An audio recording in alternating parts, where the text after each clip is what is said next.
Can you say something about Purim 1953? What does it mean for the Jewish people?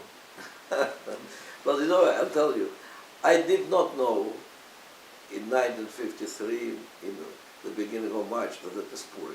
I didn't know the word Purim. What did happen that day? Stalin died. Collapsed. And, collapsed. And I am coming from the kindergarten.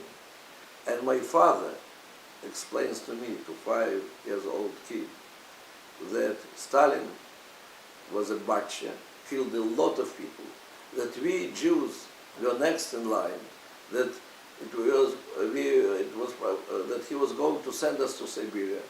But now that he's dead, we are saved. That I should remember all my life that miracle happened, that Stalin died, but I should not tell it to anybody. I should do what everybody does.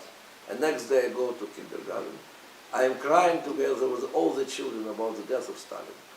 I am singing songs, how grateful we are to the son of all the people, Stalin, for this happy childhood.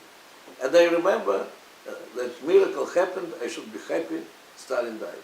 That's how I started the life of loyal Soviet citizen, double thinker, who lives simultaneously in two worlds.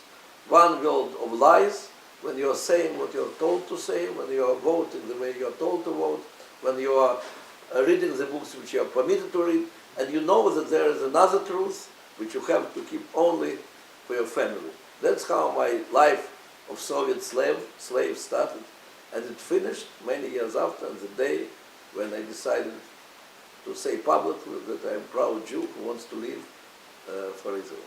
Mr. Sharansky, do you think that on Purim we should celebrate also that the Haman of our days collapsed and disappeared? Well, no doubt that is very meaning.